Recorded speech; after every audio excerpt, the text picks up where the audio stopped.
New set, new look, new network. Catch the Tonya G Show every Wednesday, 6:30 p.m. on WeBelieveDigital.com. Let's talk politics, business, the future, and more. Interested in being a guest? Email viralstreamtv@gmail.com. The Tonya G Show, where the guest is the star of the show. Every Wednesday, 6:30 p.m. live streamed on WeBelieveDigital.com.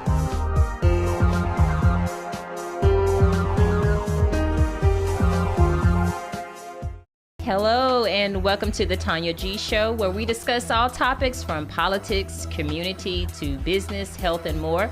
Today, my guest is Mr. Stuart Rockoff, Executive Director for the Mississippi Humanities Council. It's a nonprofit corporation funded by Congress through the National Endowment for the Humanities to provide public programs in traditional liberal arts disciplines to serve nonprofit groups in Mississippi. Now, that's a mouthful. Yeah, that's not the elevator pitch, unfortunately.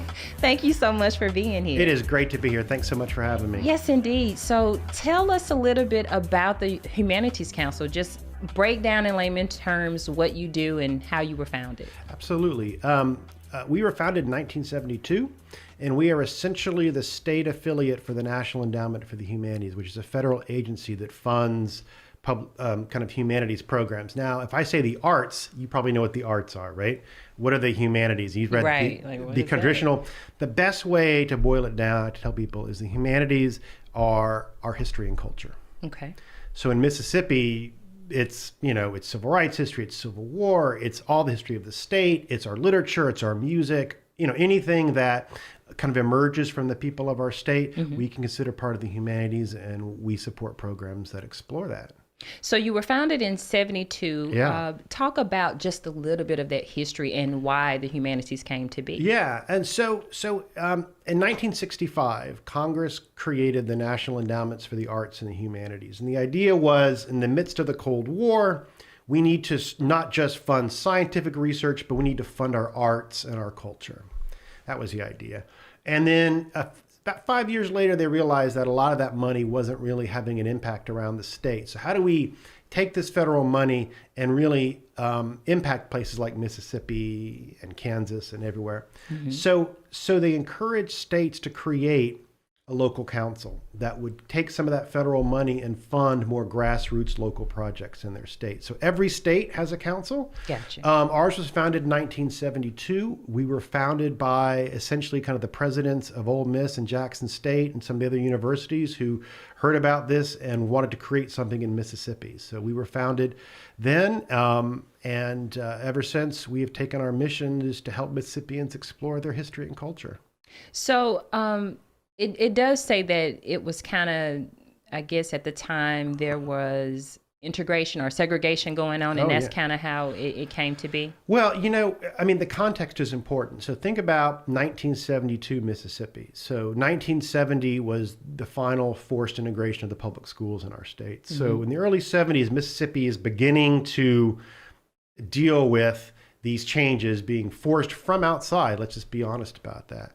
And so our council from the earliest days, because of how we were founded, because of the involvement of HBCUs and us, knew that we had to deal with the important issues of our day, and the important issues of our day were our racial divides. So from our earliest history, our council has done work that has served the full diversity of our state and that has not shied away from these sorts of difficult issues and brought the value of the humanities to bear on contemporary issues, right? So think about school and funding public education. Understanding the history of public education in this state, back during segregation, back during even earlier, can help us understand the issues that we face today. So we always try to bring those sorts of historical perspectives, on these, on the problems that we still face. Got you. So right now you have a Crossroads exhibit in Mount Olive. Yep. Talk a little bit about that. It is a Smithsonian exhibit, I know. That's neat. I know. So we're a partner with the Smithsonian. We've done it for almost 20 years now, but every 2 years we bring a Smithsonian traveling exhibit to our state. And the idea is to bring it to smaller communities And so the one that we just opened a few months ago is called Crossroads Change in Rural America. And it opened in Senatobia. It's now in Mount Olive. Now, Mount Olive, Mississippi, last I checked, is about 915 people live in Mount Olive. And so we were able to bring a Smithsonian exhibit to Mount Olive. We were very, very proud of it. We were there for the opening last week, and it's amazing what they've done there. It's sponsored by the local public library, which is a teeny tiny, like one-room little library. They don't have room for the exhibit. Across the street was a building owned by the volunteer fire department that, they had to refurbish. And they refurbished it. They installed air conditioning so it's climate controlled. And so when that exhibit leaves in a few weeks and goes down to Waveland, Mississippi, that benefit of the community will still remain. So it's an interactive traveling exhibit. Oh yeah, there's things to see, things to touch, things to watch, things to hear. It's got all kinds of multimedia. It's really from like small kids can learn something from it to adults can kind of learn about, the culture of rural America, how it's changed over time, what challenges it faced. How can small towns try to kind of rebuild themselves and respond to the challenges of today? So it's a really, really great exhibit. We're going to take a commercial break, and then I want to get back into that, Stuart. Don't forget, we are live streaming on YouTube at Viral Stream TV. Share this live stream link with your family, friends outside of the Jackson metro area. We'll be right back. You're listening to The Tonya G Show. Bob knows it's never too early for a final expense policy to protect his son. Sue made sure that all their final expense policies are in place. Helen's final expense policy guarantees she won't be a burden to her daughter. Jane's mother's final expense policy covered her final arrangements and so much more. Your final expense policy can cover funeral services, medical bills, debt, and provide cash security. And there are no medical exams required. Call the KPG agency at 601-500-2751 to set up your policy today. Have you had your Earthblend coffee today?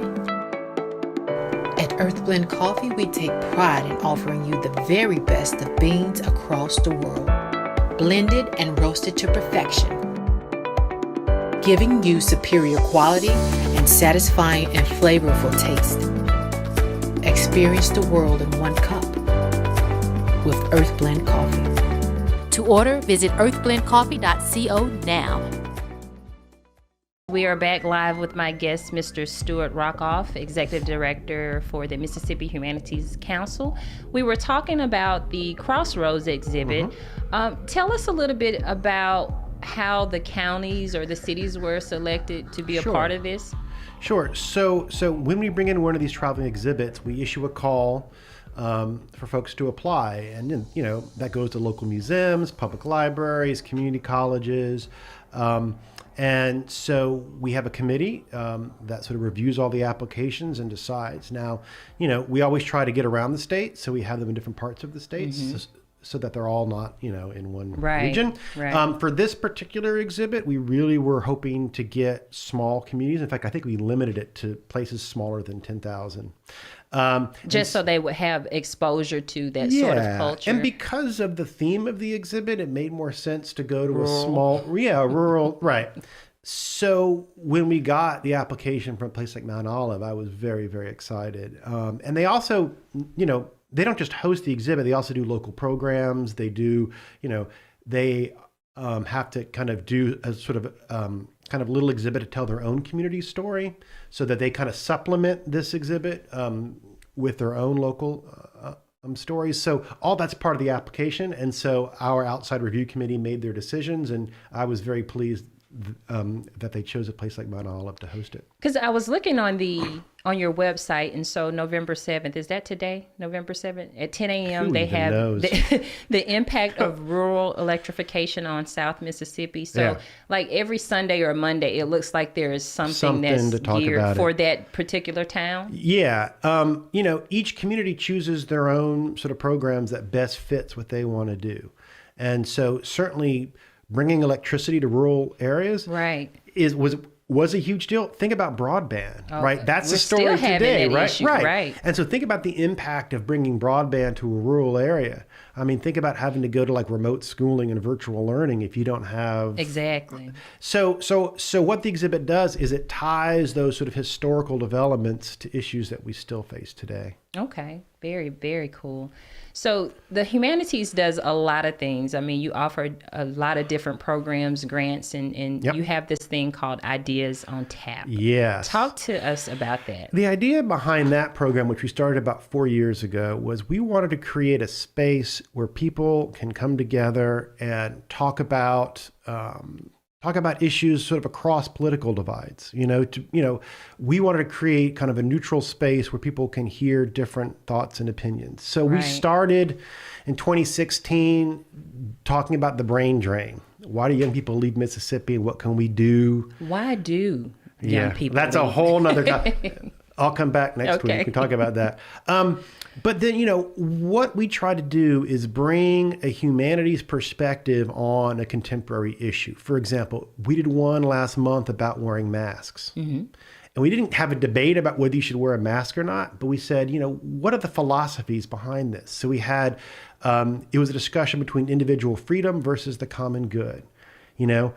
When is it right to pursue your individual desires? Right. But if it hurts other people, how should we balance that? So we had a philosopher on the panel. We had a political theorist who was a conservative on the panel. And we had a political activist, Cassandra Welchland, who gave a really important perspective on as well. So we always try to bring different voices together to sort of address issues from, I guess I would call kind of a deeper perspective. Kind of talk about that. Elaborate a little bit more on that particular topic and just what you all discussed and what did you find in terms of just the common good and just, how, I guess, what did you find and how that changed how we're interacting with each other? Yeah, well, I mean, it's that there needs to be a balance, right? That you can't pursue your self-interest if it harms Over the other common people. good, right. And society has a role to limit those freedoms when other people are hurt. The best example is, they'll say, drunk driving, right? Why can't I drunk drive? I'm only going to hurt myself. No, you can kill other Right. people. So therefore, society has the right to say you can't do that. What I found fascinating was a point that Cassandra Welchland made, and I'm a white guy, so I hadn't thought about this, was that the ideal of individual freedom, which is really at the core of kind of conservative philosophy, looks very different from an African American perspective, Indeed. where they haven't been able to enjoy that individual freedom through much of their time. Right. And so that, was for me something that I really took away from that conversation. And again, it shows the value of getting different perspectives You on a have subject. to have it. Right. So you also had a multi-part series on systemic racism in America. Is that something that you're still doing? Has that series concluded? Yeah, that was right. That was in the aftermath of the George Floyd murder. And again, kind of we thought, where is our role in this? What can we do? We're not a political organization. We, don't make political statements. But we thought, can we bring a deeper understanding for folks who may not know what that means, systemic racism? Right. Talk about it in specific ways and bring Yes. people in. So we had several of those panels that were designed to try to educate people. Hold that thought, Stuart. Yeah. Have you had your Earth Blend coffee today? At Earth Blend Coffee, we take pride in offering you the very best of beans across the world, blended and roasted to perfection, giving you superior quality and satisfying and flavorful taste. Experience the world in one cup with Earth Blend Coffee. To order, visit earthblendcoffee.co now. Yes, we're back live with my guest, Mr. Stuart Rockoff, Executive Director for the Mississippi Humanities Council. We were talking about just a multi-part series on systemic racism, and continue on with that point. Yeah, again, our point was to try to bring, so for example, one of the sort of examples that we wanted to talk about was sort of education. And where are school district lines drawn? And why are some school districts better funded? How does our current system of funding public education benefit wealthier districts that tend to be white and hurt those that aren't? And so we, again, got into, how can we look at where things are today, where there's inequality, and how is that rooted in history and structure? And so we had that, and we also had one that talked about housing. And this is more true in other parts of the country, but the way that African Americans were limited in where they could live and how that reflected in property values in terms of passing down wealth, all these things are kind of systemic issues that a lot of white folks hadn't really thought about. So we thought, well, that's what we can do in this moment, is to try to educate people on, to kind of think more deeply on that kind of deep rootedness of the inequalities that we face today. Right. So you don't just do work just on, I guess, racism. You do housing, education, wealth accumulation. So you have different series that target these different things. What's next? So with Ideas on Tap, we always try to respond to the moment, right? So with the election this past week, what we're going to do in December, and I think it's going to be December 7th. We haven't quite set the date yet, but it's going to be about polarization. Why are we so divided? What are the things in our culture and our social media and that further fuel this polarization? Right. And is there a way that we can try to turn the tide? I mean, certainly, there will always be political disagreements. Indeed. But what's worried me is that people are getting different sets of news, different sets of facts. And if you can't have if there's no agreement on what is reality, how do you know what's real? How do you know what to believe? How can you deal with the problems that we face in our country? So we're going to try to put together some sort of panel discussion on that. That's what we're working on right now. Look forward to hearing about that. You also have announced a new program in partnership with Humanities, which is the Massachusetts and Humanities. We're excited about this that. too. So this came out of a conversation I had with the director of the Massachusetts Humanities Council, and he spent many years down in Louisiana, so knew the region. Of how can we bring the people of Mississippi and the people of Massachusetts together to have conversations, to understand each other better, and, to deal with the oftentimes misperceptions of outsiders about our state. Indeed. And so it's called Miss Mass, crossing boundaries, connecting stories. That's the theme. Yes. And so it's... so we're going to have the first session is going to be December 3rd, and it's going to be about the stereotypes of each of our states and the portrayals of our state by their writers. So we have the wonderful writer Ralph Eubanks, who is from Mount Olive, actually. Oh, wow. And has written books about sort of his family in Mississippi. He now teaches at Ole Miss. And he's writing a new book, actually it's finished, it's not coming out yet, about how Mississippi has been portrayed by its writers. And so he talks about Natasha Trethewey, he talks about Jesmond Ward, William Faulkner, or Welty. And then we've got a professor from Massachusetts from, I think, Smith College, who is, understands that literature. And so it's going to be a conversation.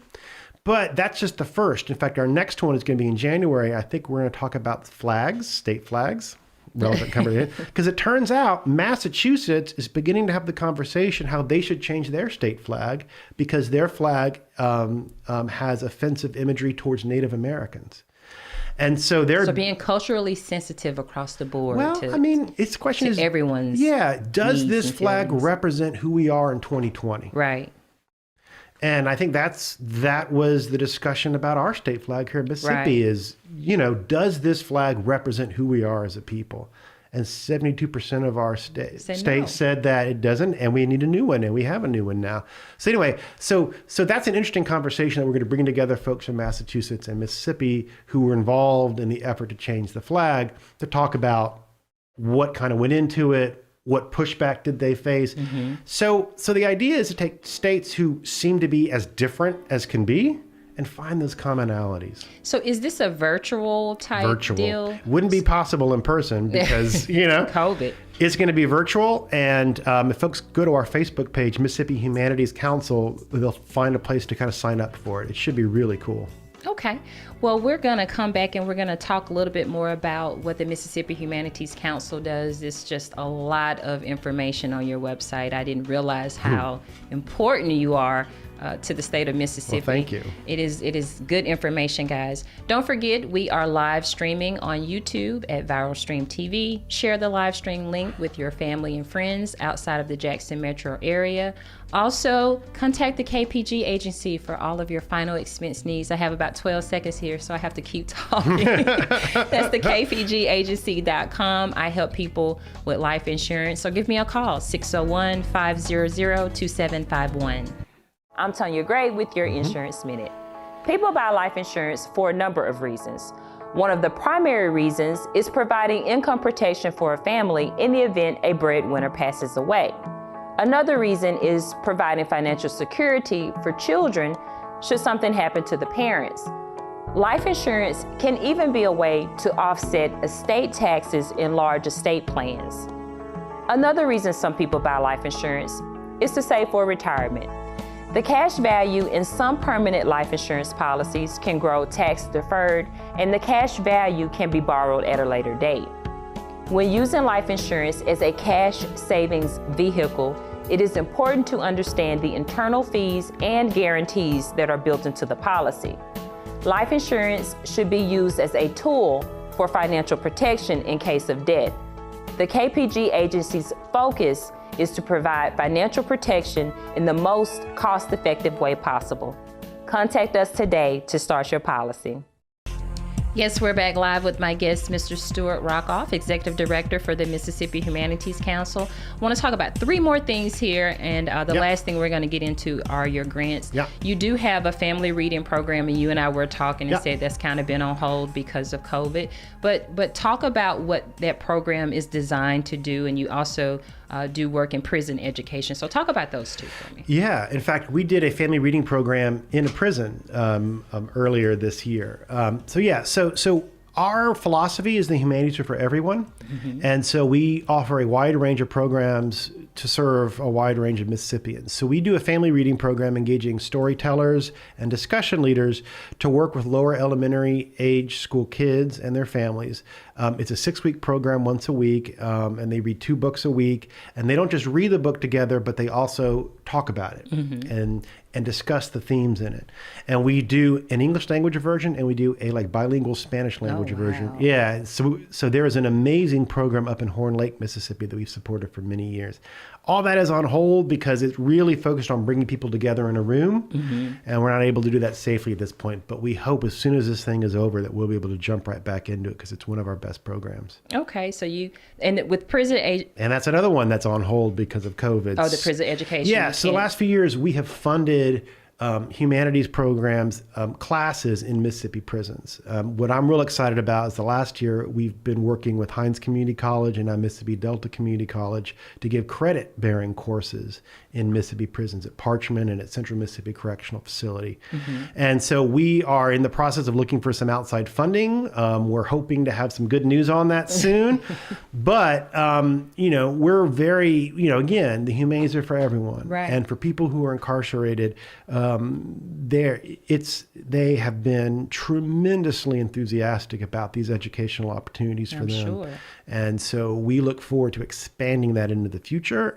And certainly once we're past the COVID situation, we're going to hopefully expand it even more and have a huge impact on the state. Sounds great, Stuart. So let's talk grants. Oh, yeah. I have been all through the website. You've done something like $60,000 in grants to 9 Mississippi organizations and support. That's the most recent one, yeah.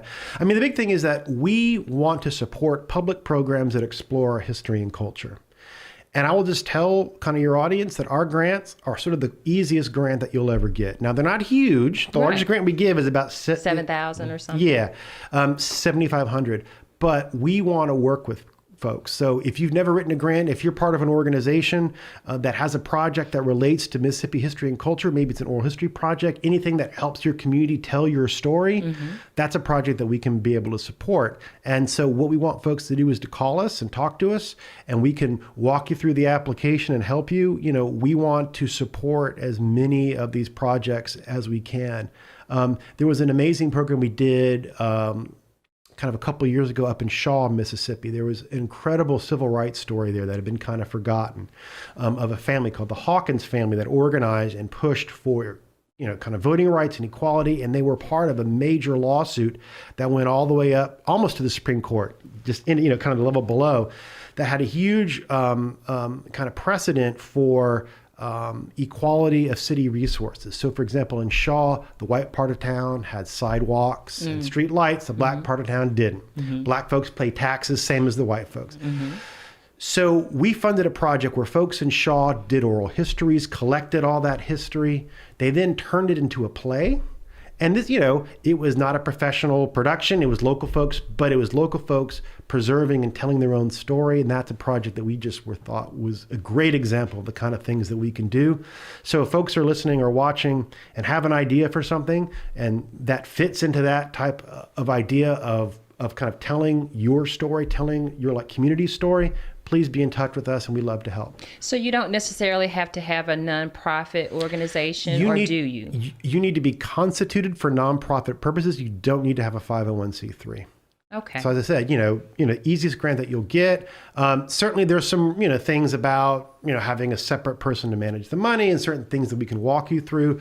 But we are very, very good at working with first-time grant writers because we want to be able to support these this important grassroots work around the state. So you support the grant writers. Do you offer any grant writing courses at all? We do grant writing workshops. Do you? Sort of on a regular basis. Well, it's geared toward our grants. Oh, gotcha. Yeah. But, the best thing is our grant person is named Carol Anderson, and Carol does an amazing job of one-on-one consultation. She will, kind of tell you what you need. Consult with you on the front end, tell you what aspects that we can't fund, what things we can. We don't like to fund food, so don't, put in kind of reception costs in there. But there are things that we can help support your community work. And so, we take pride in being an accessible grant maker. Mm-hmm. So we really encourage folks to kind of let us help you. That sounds good, Stuart. I'd like to know, what has working in this role taught you about your own humanity, and how has it shaped your life? It's been an extraordinary time. I've been there 7 years now. And one thing I learned is that there is a unique, incredible story everywhere in this state, every corner. And that everyone's story is important and adds to it. And we need to do what we can to help us understand and learn from each other. That's great, Stuart. I would like to thank my guest, Stuart Rockoff, for stopping by to chat with me today. You can visit the Mississippi Humanities Council's Facebook page to learn more about upcoming events. New set, new look, new network. Catch the Tonya G Show every Wednesday, 6:30 p.m. on WeBelieveDigital.com. Let's talk politics, business, the future, and more. Interested in being a guest? Email viralstreamtv@gmail.com. The Tonya G Show, where the guest is the star of the show. Every Wednesday, 6:30 p.m. live streamed on WeBelieveDigital.com.